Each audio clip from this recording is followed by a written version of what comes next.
our topic for today is how successful leaders can avoid the Titanic effect. So you've heard of the Titanic, you've heard of, the great send-off it had, that this was an unsinkable ship, and yet on its maiden voyage, it sank. So how does that happen? What causes this? Our objectives for today are to talk about why that happens. And, 80% of the things that get in our way in life are self-generated. They're things that come from us. Things like our values and beliefs and rules, and how these can destroy our leadership careers. Or sometimes we don't recognize the kind of beliefs that we have and which beliefs support us and which beliefs don't. And getting to grips with that is extremely important to keep our lives and our career on track. And third, business emotional intelligence, as opposed to general emotional intelligence, is even more critical today with hybrid working environments, with the kind of change and uncertainty and ambiguity that we have to learn to live with. And how do we lead teams in these environments? So those are the kinds of issues we're going to tackle, and we invite you to ask questions, to challenge, to simply explore with us. So let's introduce ourselves to you. I'm Faye Niewiadomski, one of your three hosts. And my expertise is in strategic intervention and leadership coaching and communication. I work with corporates, some of the large global corporates in the world. And I focus on how to ensure that they have the best leadership capabilities in those organizations, because leadership impacts everybody and their leadership teams, and how they communicate and how they create that culture that builds trust, that builds high performance, and allows people to feel that they can depend on one another. I've been in this business for over 40 years, my first 2 decades in academia, the second 2 decades in the corporate world, and I've been working with people and leaders, and I enjoy what I do.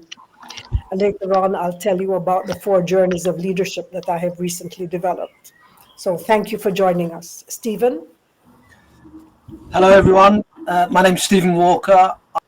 I'm a senior partner and a psychologist at EBW Global, which is a test publisher, and we've been publishing business emotional intelligence assessments for over 20 years now, and we have a certified partner network based on all continents of the world, apart from maybe Antarctica, actually, thinking about it. I should clarify that.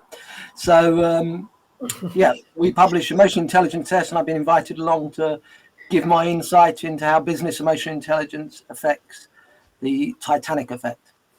Yeah, fantastic. Thanks, Stephen. Kat? Hi, everyone. I'm Kat Niewiadomska. I'm an executive leadership and life coach at Audacity Activated. I thrive on working with high performers on an individual basis. I do leadership development. My approach tends to be very holistic. I address burnout, I address mental health, physical health, emotional well-being, and also the behavioral triggers that keep us stuck, that get us burnt out, and especially those of high performers where we're so goal-focused that we miss out on a lot of other important factors, such as people, behaviors, and looking at the environment and adjusting as needed. Thanks, Kat. So what exactly is the Titanic effect? I mean, we're talking about how to avoid it, but what is it? So my definition is that it's an unexpected but self-generated obstacle to career progression. It's something we're possibly not aware of, and it gets in our way at the time we least expect it.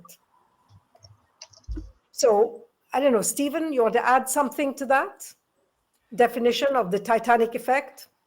No, I think you've voiced it very well. Actually, I was just thinking the bit about the metaphor of the Titanic effect is that it's often the experiences that we have below the surface that people don't see that cause us to generate those obstacles that stop us progressing forward and reaching our potential. So what people see is just the surface of the iceberg, and actually it's what's going on underneath that often causes us the problems. Exactly. So when we talk about successful leaders, who is a successful leader? Kat, I'd like to invite you to comment on this one. Definition of a successful leader. And my definition is focused very much on the corporate world. So an individual who has been regularly identified as promotable up until the iceberg encounter. So what is that iceberg encounter? That's the person has been promoted, they have been successful, and now they are in a situation or in an environment where they're called upon to do something that they are actually unable to do. And that is something that no one saw, and that was something that they did not expect because it is in their blind space. Kathy, could you comment on that, please? What is that blind window? We're going to look a little bit later at that, but Yeah, I was thinking about the Titanic, and for a long time it was called the unsinkable Titanic, and I think that's one of the big contributors to the Titanic effect, where we were completely unaware of a weakness that we have, or we think we are indestructible or invincible. And so we're not constantly searching for how we can evolve and where are our potential weak spots. We focus a lot on our strengths, and we completely ignore the places where we may have vulnerabilities. And I think as successful leaders, the ones that are really successful are the ones who say, okay, these are my strengths, and I will continue to build up my areas of vulnerability so that I am never under the false impression that I am unsinkable. Yeah, that's a great set of observations, Kat. Thank you for that. What are the main causes of this Titanic effect? I have identified 5. During my work with corporates and coaching many top leaders from C-level to chairman to people, and here are 5 that either I have had to work with people who have had to face this, or they have had to ask someone who has these problems to leave. And the first one is a fixed versus a growth mindset.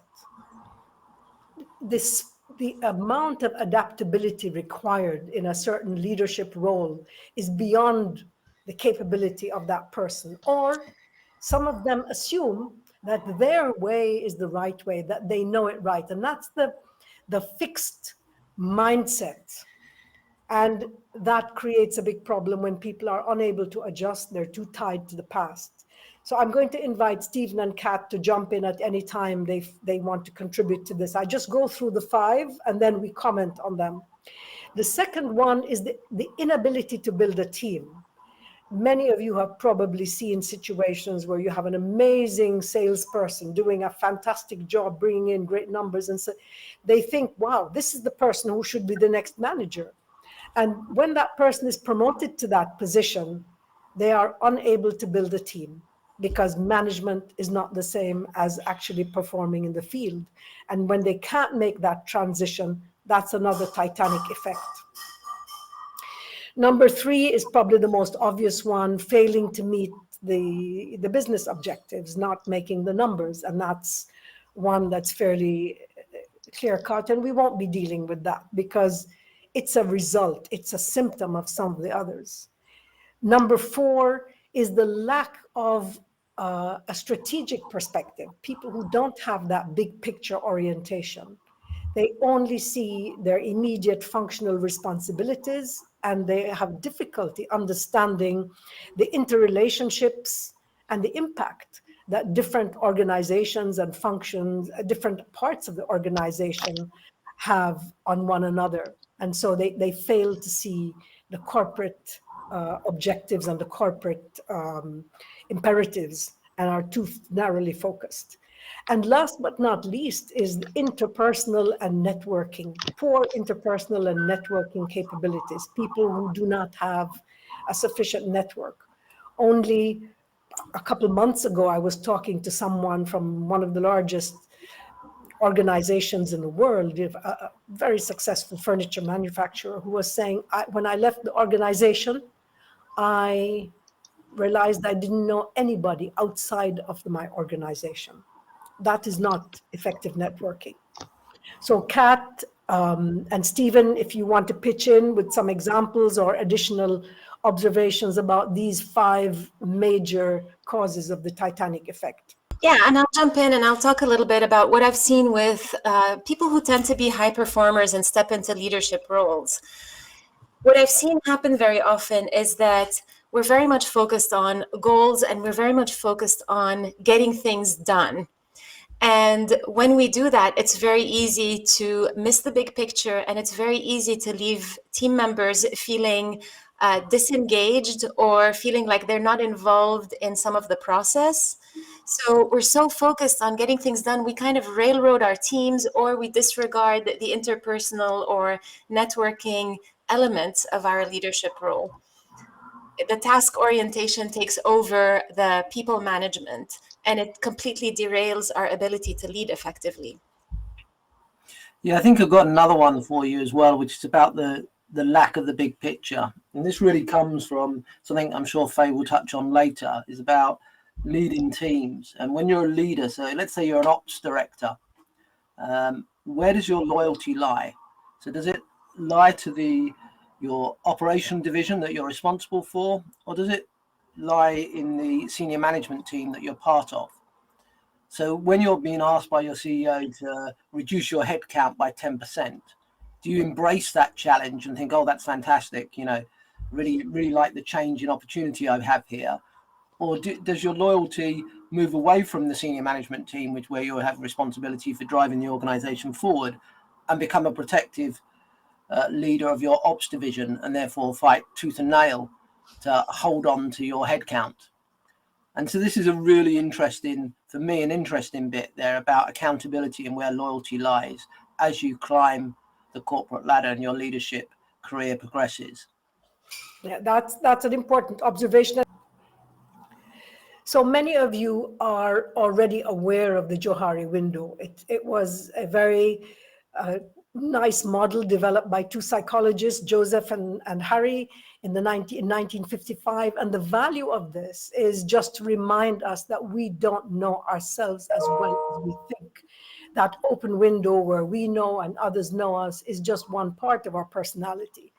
But you have the hidden part where you know but others don't, and that doesn't come out unless we are willing to disclose or share our feelings or give feedback.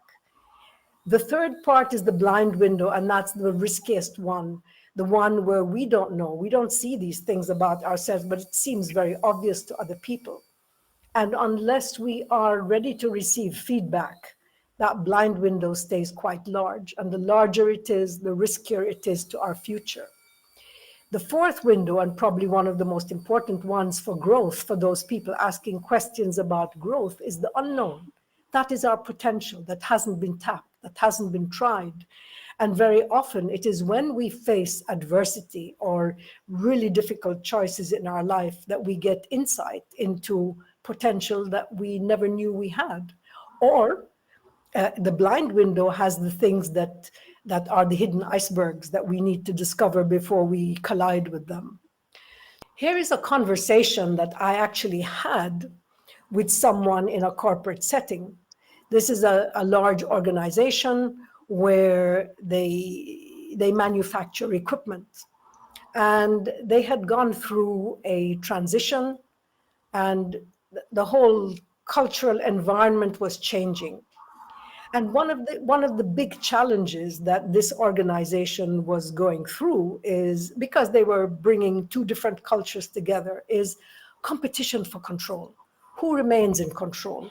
Who will drive the future of this organization and its culture? So I just want to go through this conversation with you and just ask you to think about what's going on here. So why haven't you taken action yet? This is the coach. Well, I'm waiting for approval. Of what and from whom? Well, my boss is a real controller and he wants to approve everything. I don't want to create any unnecessary problems for myself. But earlier, didn't you say you presented your plan to the boss and that the team and the boss approved? What other specific actions do you expect from him or them for you to get approval? And have you, done things that were approved by the boss and the team before? Yes. So what is different about this situation? I don't know. Well, let's find out. So what's going on here? The behavior has changed. The person is reluctant to take action. Now, why is that? What are the assumptions or values in operation here? Remember that the competition for control. I'm not going to go any further into this because as we go to the other, able to do some, introspection analysis for yourself, and we will carry that conversation forward. So here is an example of blind spots that lead to poor interpersonal, and that's one of the areas we want to focus on today because we obviously cannot cover every single phase of this. So people make false assumptions like, my boss really wants to control everything. And this becomes a self-fulfilling prophecy because people will behave in ways that are aligned with their assumption of what they think reality is. And it may not be the case. But because they're acting in that way, their actions lead to the results that they were most afraid of. A second thing that could be in someone's blind spot is fear of abandonment. People who are always afraid of not being good enough or not being liked. And so they don't trust anyone. And very often, sometimes they sabotage themselves or they unconsciously do things that cause them to be let go, or they let go before they are asked to leave. They don't trust anyone. Yes. On this point, I also want to bring up that a lot of times the opposite is true as well. When we have over-pleasing behavior and we want to accommodate everybody and we just say yes, yes, yes, or we agree with what everybody says, that's also self-sabotage because nobody knows what we stand for, nobody knows what our opinions are or what facts we're going on. And that's something that I've also seen happen quite a lot where for fear of being disliked, we just say yes, yes, yes, and we agree. Yes, not of course leads to also a Titanic effect because eventually people realize you're not, able to take the heat. Stephen, could you comment on the last one, emotional reactivity? I actually just was going to comment on the first one first. Okay, go ahead. Assumption. So one of the things that we notice at EBW Global is about the assumptions people make about different regions of the world. So a lot of international teams now are working, obviously, as I say, internationally. So there's a lot of cultures that they're coming across and having to react to, especially on Teams and Zooms. And people make assumptions about how Americans behave against how the Chinese behave, against how the Germans behave. And that's just cross-cultural assumptions. Then you have organizational assumptions, so how people behave in the financial sector compared to the educational sector. So we have all these ideas about how people behave or should behave. And that then start self-fulfilling prophecies. So we looked for confirmatory evidence to support our false assumptions. And that's where we get unstuck, because what happens, and that moves on to the third one, is that people don't behave the way we expect them to behave. And we find ourselves reacting emotionally, or we start making conspiracy theories up that people are behaving a certain way because of their background, because of the industry they come from, because of the culture they represent. And that's obviously plays a part in poor interpersonal skills and networking skills, because we don't know how to communicate with people who sit outside our group. And we make assumptions about people who are outside the group and how they are different from the insider group people. And those two things, taking things personally and justifying your emotional reaction, are absolutely two killers of any career or any self-fulfillment.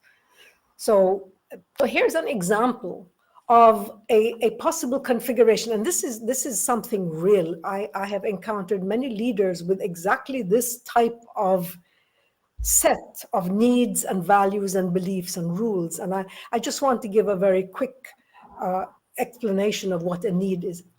A need, I'm speaking of the 6 basic human needs. We all have these psychological needs, but it differs in terms of importance from person to person. So one of those needs is certainty. Certainty is you want to live in a predictable world, you want to be in control, you want to be the one who calls the shots. A value is a very deeply seated thing that informs how we define ourselves, what's most important to ourselves. And one of the values for this person is power. Power, social prominence, wealth, looking good and being acceptable to others and being seen as strong. And a belief is about what we think reality looks like and how the world works. It's about how our model of the real world looks in our heads. So being in control is the key to success, is a belief that this person has. And a rule is about what's right and wrong, what's the right way to do things. And all of these are self-referenced things. So the belief of this person is that sharing your emotions will make you vulnerable or weak, and so you shouldn't share them. Now, think about a person in a leadership position with this set of needs, values, beliefs, and rules. How would that affect their choices? How would that affect their teams? How will it affect their leadership style? And what could be the consequences of this? So if you have questions about this, or if you want to comment about this, as we move on and go a little deeper into what does it mean? How do I get to know myself? How do I do this self-discovery process that allows me to find out who I am, not only to understand it, but how to manage it in such a way that I do not become a Titanic casualty?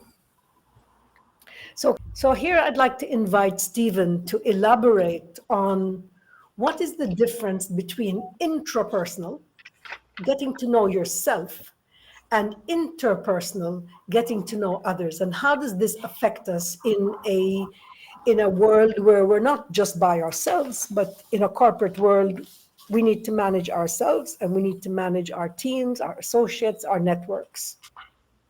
Thank you, Faye. So the intrapersonal, as you can see on this flow diagram, is all about understanding ourselves. So how in terms of business emotional intelligence, how do our emotions impact on our behaviors and how do we manage those? And importantly, how does that affect our self-performance, so the world of work? And that's where a lot of psychometrics tends to focus. They tend to focus on typical behaviors or typical emotions that we express. Because the difficulty is for most leaders and for most people, to be honest, is the interpersonal piece, which is, as I talked about earlier, understanding others. So that awareness of your other people's emotional behavior. And how does that affect the way you form your relationships, your networking? How do you get to know people interpersonally? What drives them? What drives their behavior? And importantly, from our perspective at EBW Global, it's about how do you actually improve people's performance by the relationships that you form. So it's not about just focusing on yourself and managing yourself. The difficulty that leaders have and that successful leaders are able to do is that they form relationships that improve the performance of the people they lead. And those are indeed the great leaders, those people who actually enable other people to become really good leaders and who have the capacity not only to understand themselves, but to enable others to grow. And that absolutely requires both sides of it. I think the interesting thing about this, Faye, is that when you talk to leaders about it, is that it's a relatively straightforward approach. You know, they've heard of emotional intelligence, they get how we just extended it, and by looking at, you know, what are your management, your behaviors do for your own performance and performance of others. But the question they always come to ask is, but where do I focus? I've got so much going on. Where do Yes. I focus my emotional behavioral development? You know, where do I focus my business EQ? And that's where this model comes up, which looks at the 7 plus self-awareness, the 8 emotional behavioral places that you need to focus to drive success in the workplace. The one that, you know, according to the research done on leadership behaviors and the Titanic-Effect, is the adaptability piece, where in this environment, that's, you know, the VUCA acronym is used to explain this, you Yes, know. especially over the last 3 years. Exactly. That adaptability has been one of the biggest contributors to the Titanic-Effect, that growth mindset versus a fixed mindset, and how people deal with that. I And wonder always going back to sort of tried and tested ways of working. You know, things that worked from in the past. Oh, we do it that way, and of course that doesn't work in the new world. And the most obvious example of this is leaders leading hybrid teams, that they try yes. and lead in the same way as they did when they had people in the office that were next to them. It And just doesn't work. They have to develop new ways of working, new ways of leading. exactly. And just last week, somebody was saying, why do they resent me? I'm working from home, but they couldn't understand why there was conflict between people who have to go into the office because their job necessitates physical presence versus those who are working from home. And this is creating a whole different dynamic. I think the other bit, you know, we talked about blind spots earlier with the adaptability piece. Most of us think that we're more flexible than we are. We think we're more open to change, we're more adaptable, and especially leaders. Time and time again, I'm sure this is true of what your experience is, Faye. You know, you talk to leaders and they say, "Oh, well, I'm great at change. You know, I'm very flexible and adaptable." And you also, well, talk to me about that. What does that look like? And they talk about some transformational program that they've been involved in that saved the company millions of dollars. And of course, then when you ask them, well, when have you changed your behavior? When have you done things differently for yourself? They come a bit unstuck, because actually what Yes. they've done is they've been in control of change rather than changing themselves. Which when we're One of the looking questions, at sorry, go ahead. we're looking very much about how we change, how flexible are we when change is happening to us rather than when we evoke change for others. One of the questions that stops leaders like that dead in their tracks is when I say, when was the last time you were wrong about anything? And they have absolutely an impossible time to identify that. I wonder if Kat has anything to add here on this thing of adaptability, Kat. I think the high performers I often work with are in their bubble. They're so focused on doing a good job and reaching their goals and achieving success that noticing the reactions of others, noticing what's happening around them is often missing, right? Like the power to stop and not pass judgment and just be an observer for a little while is so informative. And it's something that leaders often miss because they're so busy, they don't have time. But if you're able to just stop and observe your team for 5 minutes, if you're in the workplace or in a team meeting, even if it's on Zoom, just to step back and watch the dynamic of what happens when you're not in control, it's so informative about your power as a leader. I know a great exercise that one of my clients does with his team. And every once in a while, he will hand over team leadership to somebody on his team. And he says, I'm leaving this meeting and I'll be back in 40 minutes. And by the time I'm back, I'd like you to give me feedback on what I can do better. You need to have at least 5 points of feedback on how I can be a better leader. And he gives them this metric of 5 points that you have to give me feedback on. And he's always surprised by the feedback he gets. It's always surprising. It's always unexpected, but he forces his team to do that. They've built the trust, of course. But I find it a great way to build that self-awareness and to build that recognition of, there was a question earlier, how do you know if you're in a growth mindset or a fixed mindset? Get feedback, get real feedback.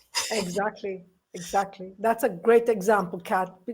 Only today I was speaking to someone and I said the number one leadership skill is listening.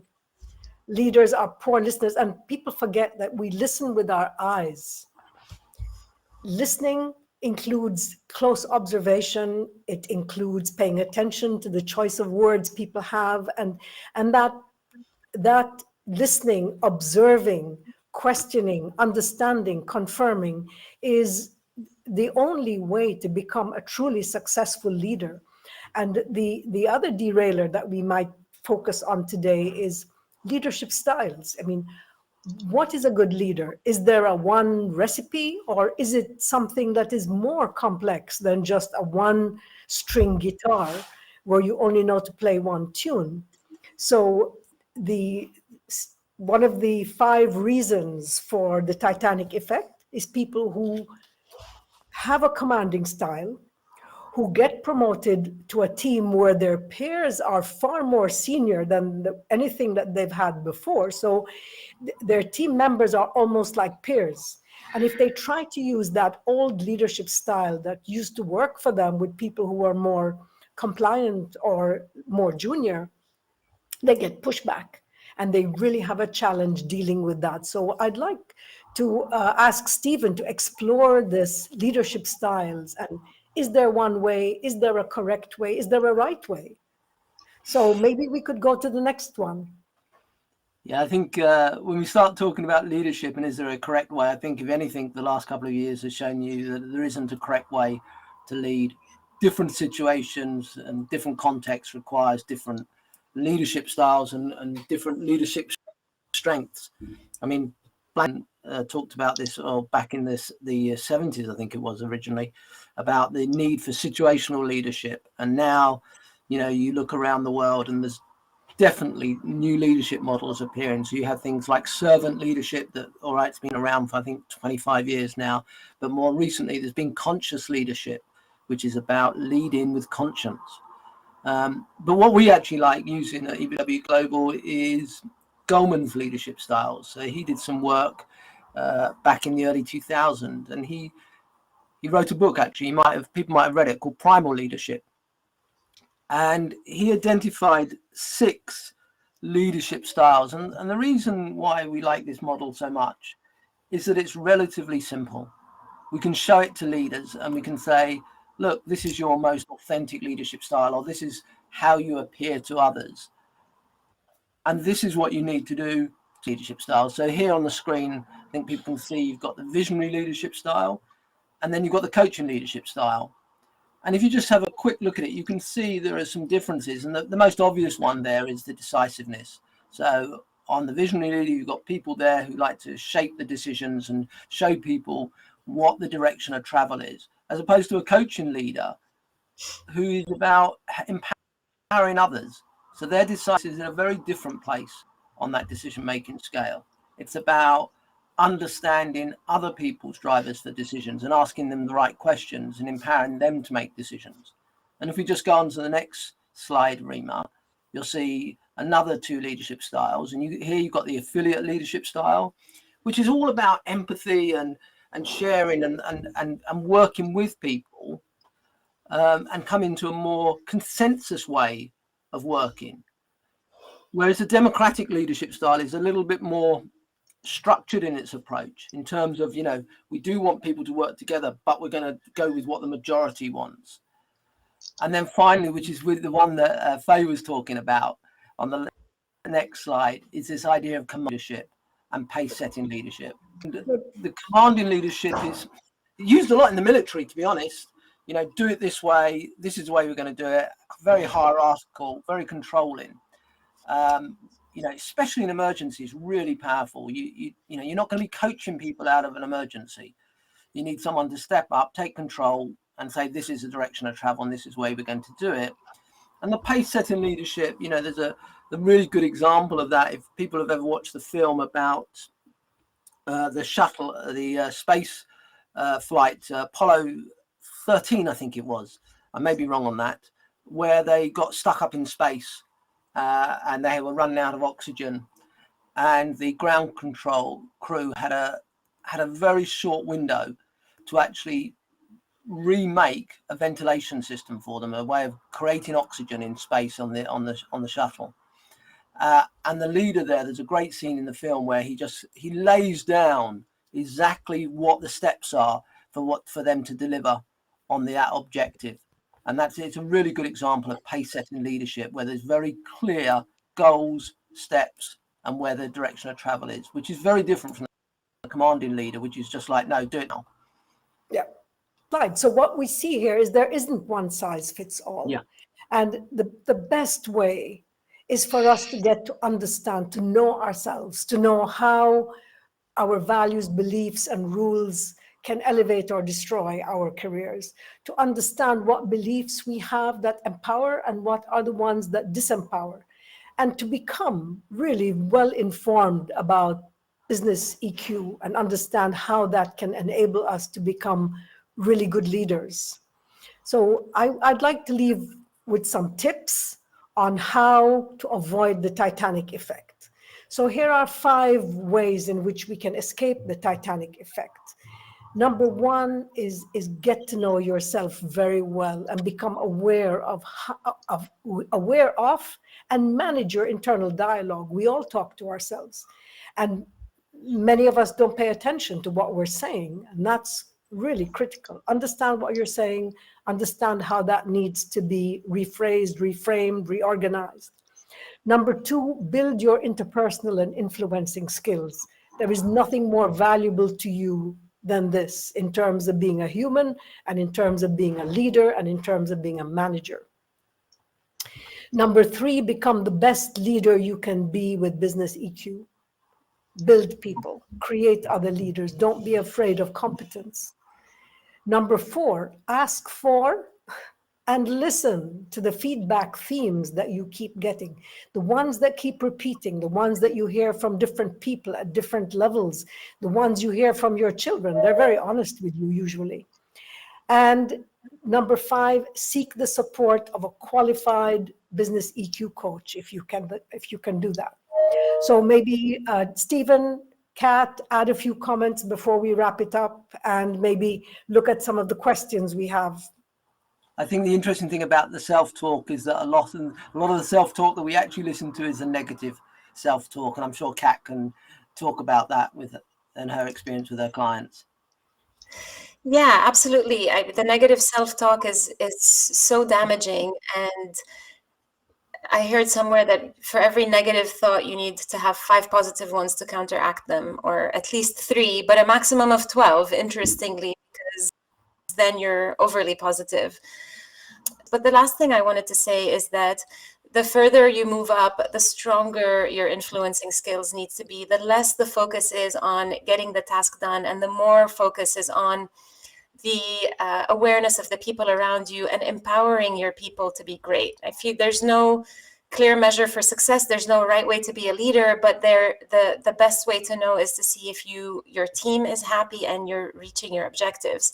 There's definitely a wrong way to be a leader, and many of us can attest to that, to leaders we've seen or we've had where it just wasn't working. And so who are you leading and where are you going are very basic, fundamental questions to answer. But to be very... the other bit, sorry, Kat, I think the other bit I'd add to that is that as soon as you get into those senior management teams in the boardroom, you're likely to meet people who are similar to you. And therefore, your drivers that have got you there aren't going to work when you get on those senior management teams, because you've got to persuade and influence. You've got to understand other people's positions, because you've got them to work towards a common goal. And it's very different from where you've had people reporting to you, where you can just, command or control, pace setting leadership style. And now suddenly you've got people with similar power dynamics to yourself, and it's a whole different ball game. Absolutely. That's when you have all the ambiguity of where power is. You have that informal structure. And unless you can understand it and navigate it and influence people, you don't get the resources you need to lead. Yes, well, I think we would like to wrap up. We'd like to thank you very, very much for sharing your time with us. We hope that we have added some value and that you're taking something of